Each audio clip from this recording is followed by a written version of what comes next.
The broadcast is now starting. All attendees are in listen-only mode. Hello, and welcome to the Conflict Resolution It's Hard to Listen When Your Mind is Made Up webinar. My name is Katie Stovall, and I will be your technical producer and moderator this evening. This webinar will be presented by Sharon Gober, and our goal is to really help you have tools so that you can navigate conflicts that arise as you're advising. Before we start the presentation, let's take a moment to ensure that everyone is ready and familiar with the webinar control panel. On the right side of your screen, you will see the attendee control panel, and on the left is the webinar viewing window. This window will display the presenter screen when the webinar begins. The control panel can be minimized or expanded by clicking on the horizontal double arrow button in the upper left corner. Minimizing the panel allows a better view of the presentation. Take a moment to practice. There are a few features of the control panel you should know. First, be familiar with the Raise Your Hand button. This button is located along the left side of the control panel. It allows you to virtually raise your hand if you have a question, or if you want to respond to a question being asked by the presenter. Click this button to raise your hand now. Clicking again will lower your hand. Another important feature of the control panel is the questions pane. To submit a question, type it into the question box. These may be questions related to the presentation or technical questions related to the GoToWebinar system. You may also be asked by the presenter to type your ideas or responses here as an exercise during the webinar. Please send a quick note in the questions pane now. Questions may be submitted at any time. These will be monitored and we will try to respond as quickly as we can. During the webinar, you may be asked to respond to a polling question or survey. Please take the time to participate as your input and ideas are valuable to the group. Be sure to stay attentive and to interact as much as possible during this webinar. The quality of your experience depends on your attention and participation. Try to avoid the distractions of responding to email, checking Facebook, instant messaging, or working on other tasks. If you need to step away for a moment, do not close the GoToWebinar window, as you will be required to log in again if you wish to rejoin the session. If you experience problems with the audio, one possible solution is to use the conference call number and listen to the presentation using your phone. Click the Use Telephone option in the audio pane of your control panel to view the conference call number. This webinar is being recorded, and the online archive will be available to view on the CAPA website in approximately 2 weeks. Sharon, I'm going to go ahead and throw the mic over to you to get us started. Okay. Hi, everybody. Thanks for taking time from your evening to join us for It's Hard to Listen When Your Mind is Made Up.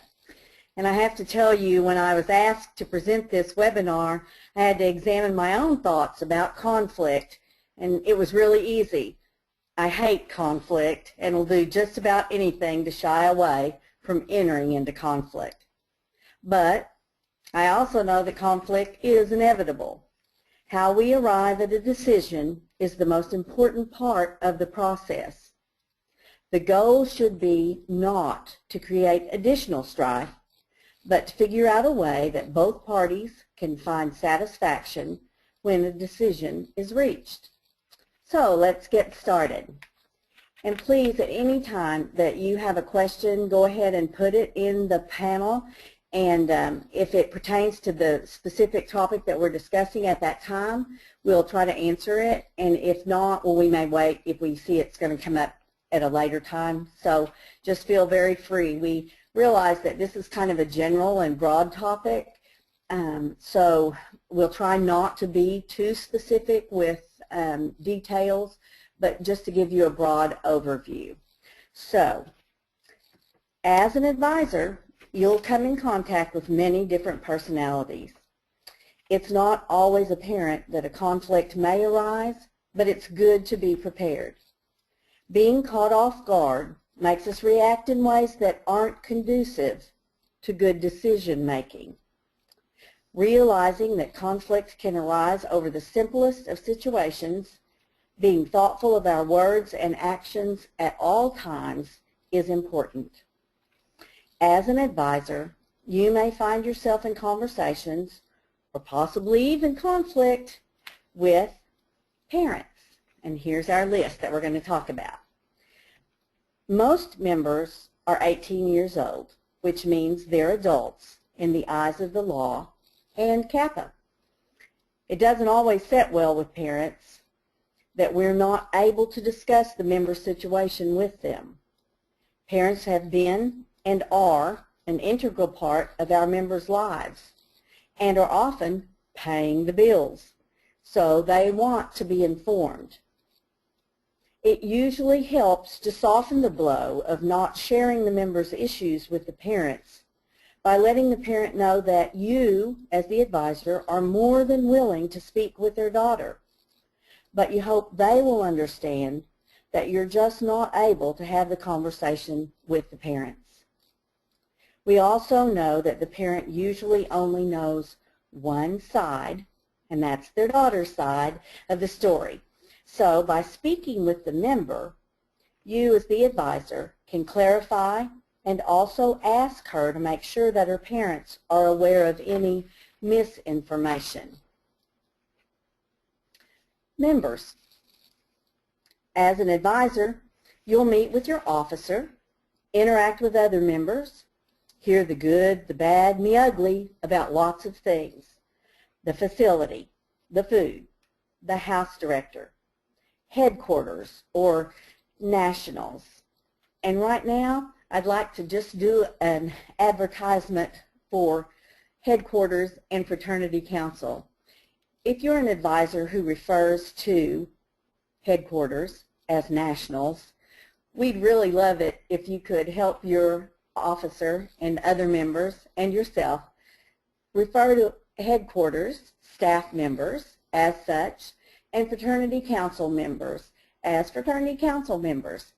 Too often we use that term nationals, and it's really not one that we use in CAPA. So do your best to try to guide them to headquarters or fraternity council members or their other official family members.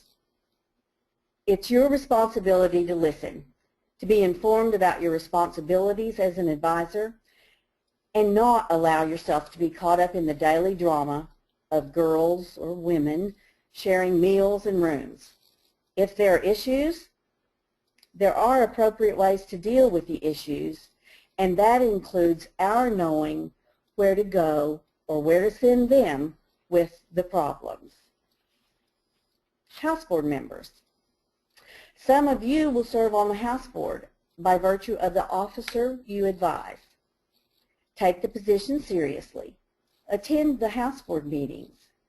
Building a relationship with the house board is vital for officers and chapter members.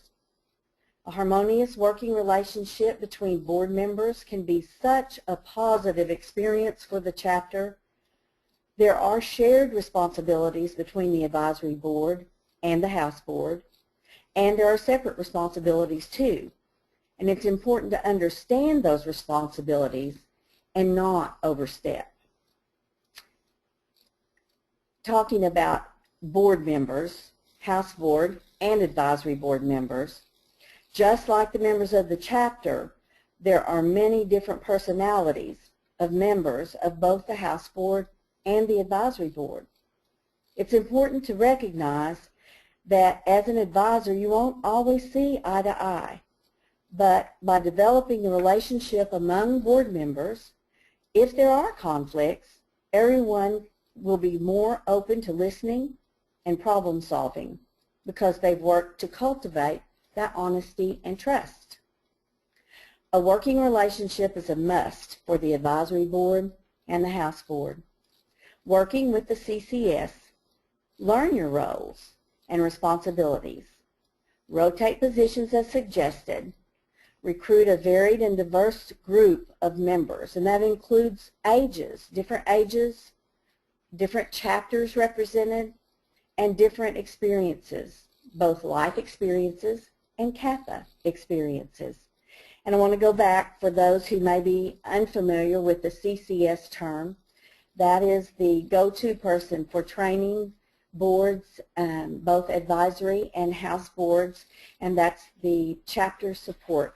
And we need those individuals to help guide and train all of our boards, and we hope that you know who your CCS is And if not, it's really important that you do learn who that person is, because they're the CAPA that's there to support those two boards, and as advisors you're going to be working closely with them. I'm going to take these last two groups, university officials and Panhellenic and fraternity and sorority advisors, together, because it's important that you know that there are fraternity officers and specialists that have been educated regarding the nuances of dealing with Panhellenic and university officials. It's my recommendation that because most universities now wish to deal directly with the chapter officer, who is first and foremost a student at the university, that our role as advisors is to direct our officer to the appropriate fraternity officer or specialist for guidance. If conflict arises as an advisor, I may learn about it from my officer as she receives the information, but it's not my place to guide her without having the benefit of knowledge from the fraternity perspective. Katie, do we have any questions there? We don't have any questions right now, but I did want to note that if you don't know who your CCS is, you can find her contact information in the yellow pages on the CAPA website. Great, thanks. Okay, on to the next slide. You probably really don't need me to educate you about those issues that may cause conflict, like you need to know the sources of conflict, because if you've been advising for at least, 3 committee meetings, you've already figured out where the real hot buttons are. And we're just going to go through a few of these to give you an idea of how they can create that conflict that we're discussing and how to resolve possibly those conflicts. Facility rules and regulations. Some of us think there are too many rules. Some think there are not enough rules. A violation of the rules, etc. So we have a house advisor, a house chairman, a house director, the staff, the house board members, and all the chapter members who need to be able to work together whenever there is an issue. And as we know, with women living together, whether it's for a Monday night meeting because we live in a dorm or in apartments or whatever the living circumstances are, or whether we live in a housed facility, there are going to be things that have to do with rules and regulations, and how we develop those rules and regulations for facilities and for the use of property are so important, because everybody needs to have an ability to have some say in that process at least. We know we can't please everybody, and we know that we can't solve all the problems, but in communicating together when issues do arise, then we have a better, again, foundation for having those agreements or disagreements, whatever they may be. If you're the house advisor, help the house chair establish a regular meeting with the house director. Help your officer determine what things that come up that should be brought to chapter council for discussion. It's not necessarily our job as advisors to determine all those things, but again, to guide our officer to the appropriate place to have questions discussed and answers derived. So financial responsibility, that's another one that often causes some conflict. And thank goodness for all of the advisors that are listening in tonight. Finance advisor and the treasurer work on the financial responsibilities, but we know that when members fail to uphold their financial responsibilities, it affects the chapter's budget. It affects other committees. And at some point, the house board is going to be affected if the chapter can't pay its bills. So again, another area where all of us working together, have to be able to sit down and come up with a decision when the finance advisor or the treasurer has difficulty collecting. It may become a standards situation where the standards committee and their advisor have to talk together to determine the situation with an individual member. And certainly we want to teach our members to be responsible when it comes to financial and fiscal responsibility. Issues with individual and group conduct. A good example of that one is a formal event, and our event advisor, chaperones, event officer, risk management officer, and our advisor are all very closely working together to try to solve all of the issues that arise in order to help the chapter have a successful event. And Katie and I were talking last night, and that's the goal here, to have a successful event. We want them to be safe and ensure that they have fun, and sometimes we have difficulty getting all those eggs in one basket. So it's important to realize that we are a team and that we all need to support one another.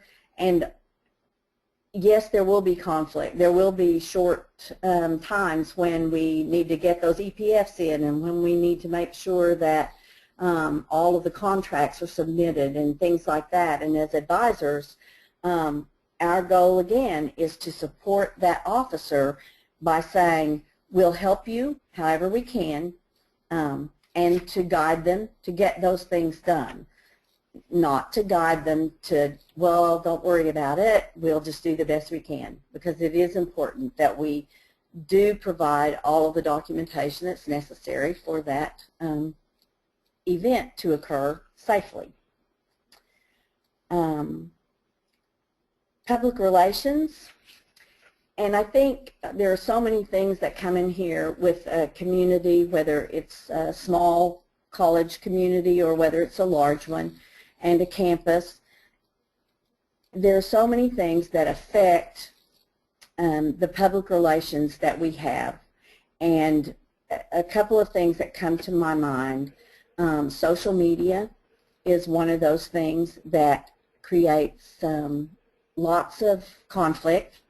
And that certainly comes as no surprise that I would mention that one, I'm quite sure, for those of you advisors. But we need to temper our thoughts and our words and help our members with those social media issues. We don't want to conflict with them. That's a public forum, and that isn't the place for us to have our conflict. The place for us to have our discussions or our disagreements are face-to-face, not necessarily broadcast through social media. So unfortunately, there are some situations that arise where maybe we didn't make the best decision about putting something forward on social media, and about the best thing we can do in that situation is make sure that we're not contributing to that issue and that we are guiding our officer to be sure that what she puts out on social media is a positive thing as well. We do want to make sure that we present a united front. We may be having challenges, but we're a family, and just like families, when it comes to the issues that we have, they are ours, they are internal, and we want to make sure that we keep them that way. Okay. Katie, anything I forgot on that one? No, I think it sounded pretty good, but I do have one sort of question situation Okay. that I think we could maybe just talk about real quickly. Sure. This particular chapter has a handful of women who were previous officers but are now struggling to follow rules at events and attend meetings, and they just don't seem to be responding to the standards process well. Can we contact their parents? Well, no, we really should not contact their parents, and I know that that is a struggle for many of us because we are parents and we would want to know if our children are not acting appropriately. However, in this situation, and it seems to happen frequently, that former officers who should know the rules better than anybody don't want to follow them then when they're no longer in office. But it is a standards issue, and if the standards process isn't helping them change their behavior, then my recommendation would be that you, as the standards advisor, work with your province director of chapters, the assistants to the director of standards, and have a conversation about why those particular officers are not, why they're not cooperating and following through with the terms of, I don't know if they're placed on probation or whatever, but hopefully the standards committee is taking the appropriate action to guide a change in their behavior. Katie, would you have anything to add to that? No, I think that covers it. Okay. And that's all we have for right now. Okay, so yeah, sadly our officers sometimes they just don't use their heads like we wish they would. So work on the standards process to get them, again, the reason that we don't talk to parents is because these young women are adults in the eyes of, like I said at the beginning, law and CAPA, and we do have to respect their right to privacy, so we don't share that information. Okay, any other? Nope, I think that's all I have for right now. Okay. All right. Do's and don'ts. These are never fun, but I do think a few simple things would be helpful for us to keep in mind. When I have a call or a confrontation with someone, I told you at the very beginning, I don't like conflict, and the best way for me to kind of ease into what it is I'm dealing with is to simply listen. A lot of times silence can speak a volume to someone who is upset or angry, and if I interrupt that person, I'm stopping them from having their opportunity to say what they feel they need to say. I'm not talking about a personal attack. I'm not talking about yelling or anything like that. Unfortunately, I do realize that sometimes that may happen, but if a person can get their thoughts out and you can really focus on what's being said, it may help you to determine what emotion is really in there. Is that anger? Is that frustration? Is that embarrassment? Is that, you know, what is that feeling that is really causing this conflict? Is it that the person thinks they're absolutely right? You know they're not, but maybe arguing with them or interrupting them is just not going to solve whatever problem they're having. So try to listen and don't interrupt. And at some point, they're going to quit talking because they're waiting for you to say something. And I always kind of take a deep breath then, because by that point, they're realizing, oh my goodness, I've just spent the whole time talking and she's never said a word. I wonder what she's thinking. And that also gives me time to think about what it is when I do start talking that I really feel like I need to say. And silence speaks volumes. Don't ever forget that. No blaming. Try to use I, well, what I hear you saying, or what I think you said, what you may be feeling. But when you say you, that puts it back into their court, and it's like I'm blaming you for whatever you're saying, and that really isn't the case. But if you can use those I messages, it seems to take some of the pressure off. Determine what the problem actually is, and that goes back to listening. I'm reminded of conversations about membership selection, and when we have alumni members that are concerned because maybe a chapter did not invite a particular young woman to membership, we get some calls over those things, and certainly we want to listen. We want to listen for the problem. Is it that someone is upset? There's not much that we can say to share information about those specific things, and there's not anything we really should be telling about membership selection. So just to listen. Sometimes people just want to be heard, and there's really, when there's not much you can say, I understand. I hear that your feelings are hurt. I know that you're upset. Those kinds of comments are about as helpful as anything can be in that situation, because really we can't solve that problem. And unfortunately, sometimes with conflict, there isn't a solution, but listening helps. Focus on the issue, not your feelings about the issue. Try to put your emotions aside. You may know, you may have the answer, you may wonder, why am I having this conversation?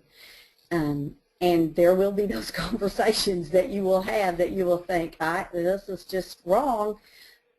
But again, try to keep your feelings out of it as best you can. Remember, you're a guide, you are a listener, and you are to advise.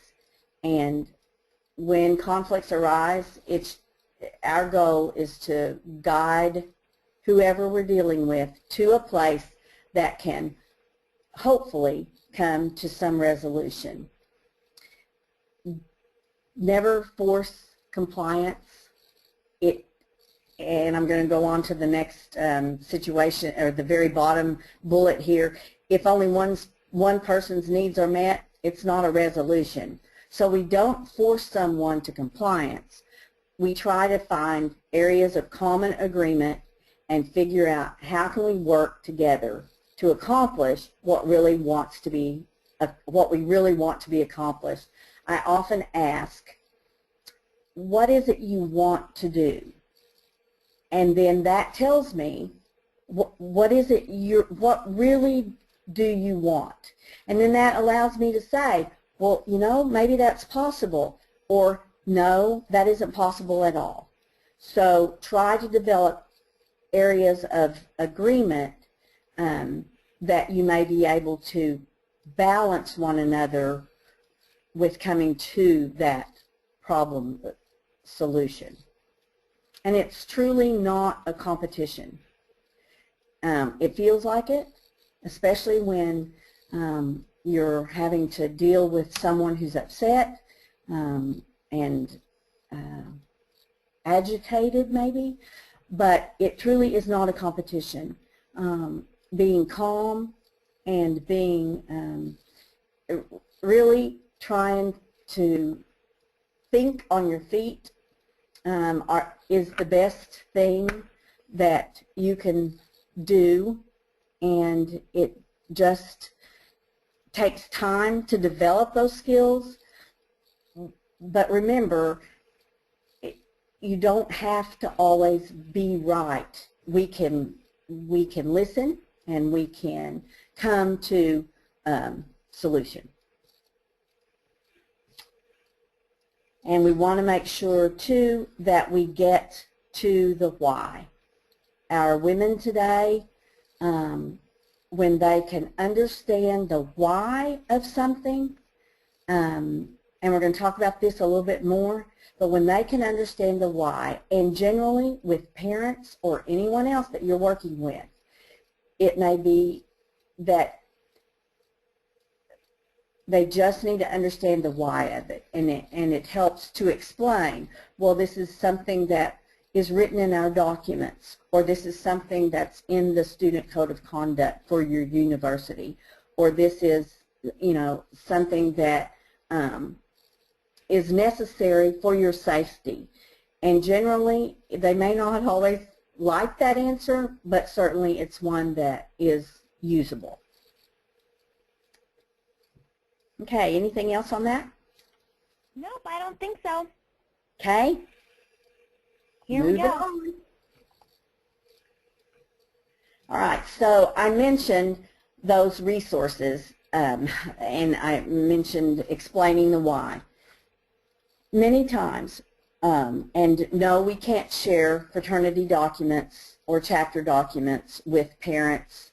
The members have access to them, and I think it's important that they begin to look at those, and you can model that for them by using your documents in front of them.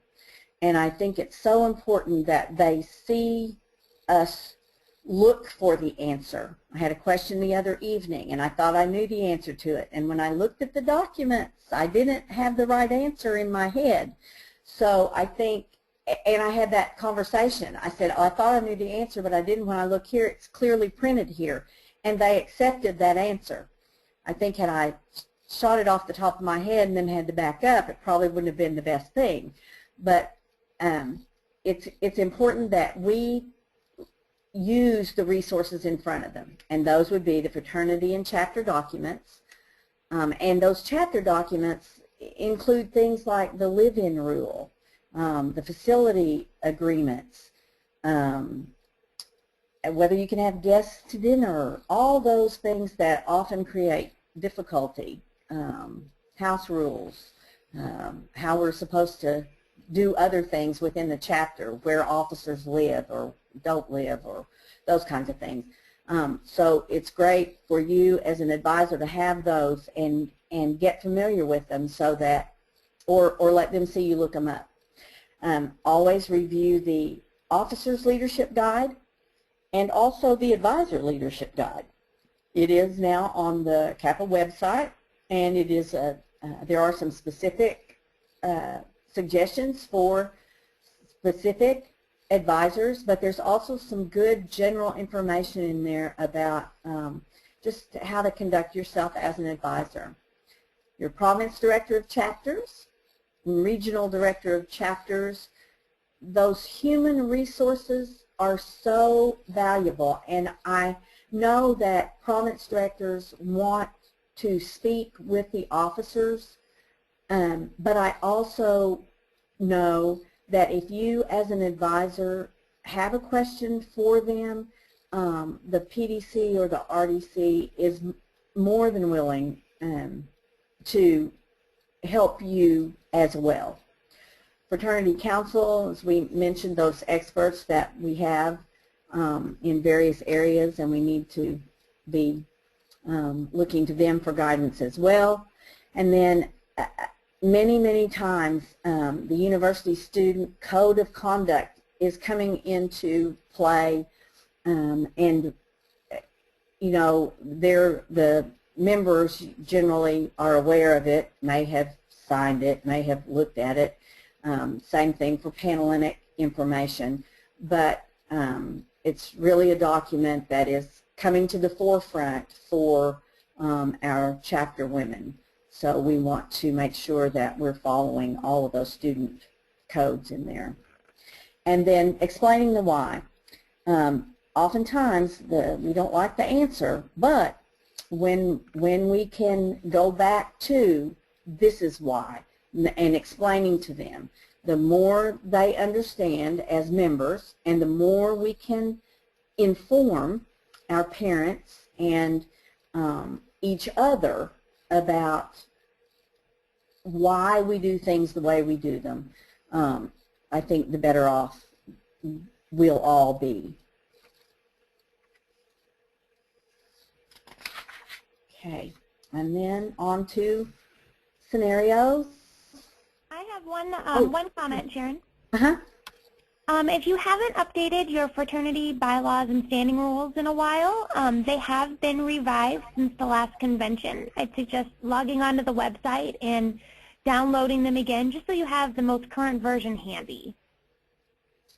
Absolutely. That's great. I have a paper copy that I carry with me all the time, and I am not great at finding the place I want on my computer, so I always carry a paper copy, and it's really important because, like Katie mentioned, they have been updated, and we all need to be current because, remember, we're modeling the way for these members. Great, that's all I've got right now. Okay. Okay, so we just want to wrap up with some additional thoughts. We know that as an advisor working with an officer, there are some things that are positives. If we establish communication with them early on and have a foundation, again, if we have to disagree about something or we have to guide, then there's that foundation of trust and mutual respect that we can use to help us guide that officer. Now, that does not mean that that officer will always take our advice. And that's okay, because if we see them doing something that is absolutely wrong and inappropriate or against what our bylaws and standing rules are, then we need to tackle that one. But with other issues, our job, again, is to guide, to give suggestions, to offer options, and then allow them to determine what the best choice or the best answer is. It's okay to allow them to fail. Colette said this in the initial webinar that I listened to, and I think that's probably pretty tough for most of us, but it is the truth. And it is okay to, if they don't get things accomplished like they should, they need to deal with those consequences. We can guide, we can ask, we can question, have you done it? But again, if they don't, it's okay that they fail. And we don't want to do it for them. This is their training. We are the mentor for their training as to how to be an effective leader. And if we do it for them, we're not training them. We are showing them that really either they don't have to or we don't think they have the ability to. And neither of those are true. So we always want to give the officer the opportunity to do whatever it is and guide them as best we can. With House Board and Advisory Board and chapter issues, we have to determine whose issue is it? How is each group affected by the decision? Because whatever the situation is, it looks like we're all involved in this. But there are specific situations that may be one board's to deal with or the other boards, or maybe it's a chapter issue and they need to get a hold of it. So first we have to figure out whose issue it is. And maybe we come up with several possible solutions. But we need to determine first how each group's going to be affected by that. And I think the most important thing about House Board and Advisory Board and chapter or chapter council is that we recognize that all of those entities go together to make a successful chapter. And I think we see that reflected in so many areas, whether it's gracious living or whether it's welcoming people into their home and feeling like they are at home, or whether it's an award won at convention because of the support, or maybe at the province or regional level, where the support of all of those truly support groups come together and function as they should. With a member's parents and conflict as the advisor, you know, you just have to determine what can be told. And truly, as we've discussed, although it's pretty hard, there isn't much that we can tell them based on confidentiality and based on that member's right to privacy as an adult. If it's a medical issue or something like that, the medical personnel are going to handle that contact with the parent. So again, it's not necessarily our place. Usually parents check in about finances, and certainly that is, again, whose problem is that?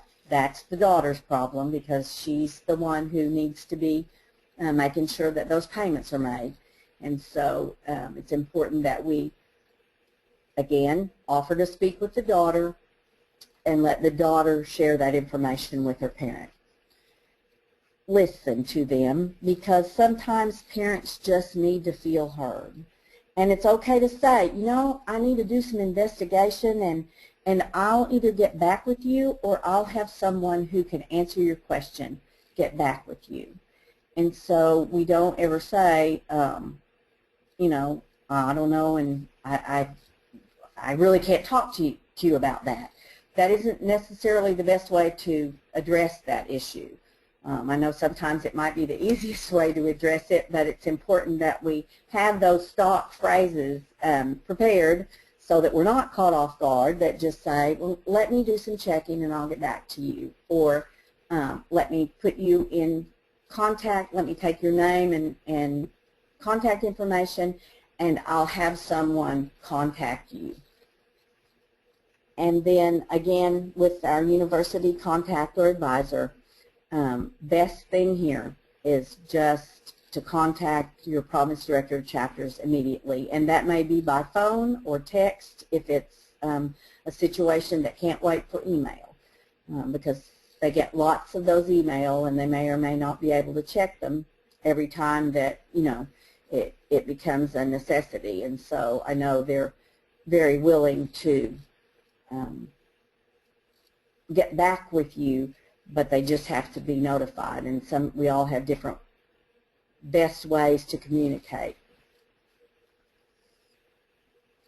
Anything else, Katie? No, I don't think so. I feel like you've covered this really well. Okay, do we have any questions that anybody,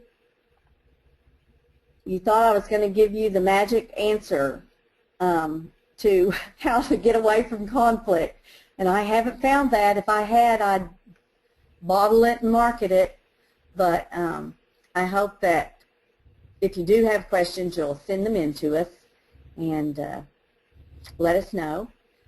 And if not, we'll wait just a few minutes and make sure, and then we thank you again. I thank you for taking the time and for being available this evening. I would recommend, Sharon, that if anyone has any specific conflicts they're dealing with right now, that they reach out to their province directors or their regional directors or to their CCS to help navigate those situations. They're really equipped to handle more specific situations than we are here tonight. Absolutely. I don't have any questions right now, so I think that we can go ahead and wrap this up. I want to thank you, Sharon, for joining us this evening. I thought this was a wonderful way to handle conflict. And I want to thank everyone on the line for participating. If you have any questions or comments about today's topic, go ahead and reach out to those people that we suggested a few minutes ago. As we close the webinar, a survey is going to pop up on your screen. Please take a moment to share your thoughts on today's webinar. Your feedback will help us shape future training events. If you have additional questions or comments, don't hesitate to reach out. Have a great evening. Thanks, Katie. Thanks, everybody.